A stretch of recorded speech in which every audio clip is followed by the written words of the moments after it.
Alors, je conseillerais aux créateurs, repreneurs d'entreprises, aux porteurs de projets, de bien s'entourer. Ce serait mon premier conseil, parce qu'il est nécessaire effectivement dans un environnement qui est complexe,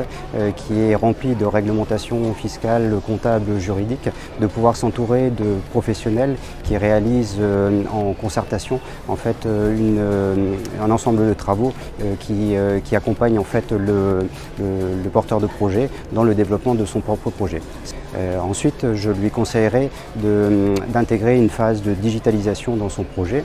parce qu'avec l'évolution de l'innovation informatique, il est important d'intégrer la digitalisation dans le process. Et nous, chez Cogep, nous sommes capables de dématérialiser complètement un dossier de production comptable, de la tenue passant par un logiciel d'OCR jusqu'à la révision et l'établissement des fiches de paye, le tout accompagné de signatures numériques et d'un ensemble d'outils informatiques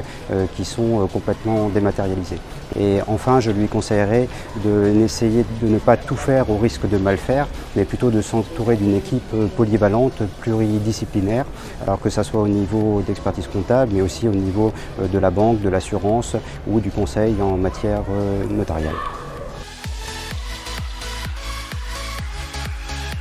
Nous avons eu la chance d'accompagner un jeune chef d'entreprise complètement autodidacte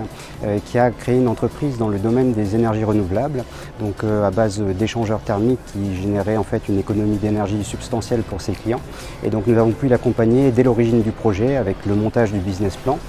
ensuite avec la création de sa société et puis enfin au quotidien sur le suivi des déclarations fiscales, des travaux d'expertise comptable classiques. Et il a pu en fait faire évoluer son entreprise et la développer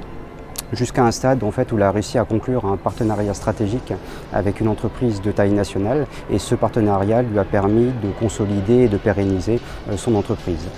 Ce client en fait, a eu la possibilité de se faire entourer de gens qui l'ont aidé en fait, à porter son projet, que ce soit pour nous du côté d'expertise comptable, mais aussi au niveau de sa relation bancaire et de sa relation avec son assureur et d'autres partenaires qui ont pu l'épauler dans l'accompagnement de ce projet.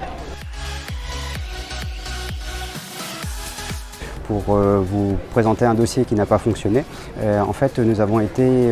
mandatés par un client dans le cadre d'une reprise d'entreprise et en fait, nous avons dû faire un audit fiscal, social, juridique sur l'entreprise à reprendre. Et cet audit en fait, a révélé un certain nombre de défaillances, de carences au niveau juridique, de contrats de travail qui n'étaient pas réalisés. Et donc,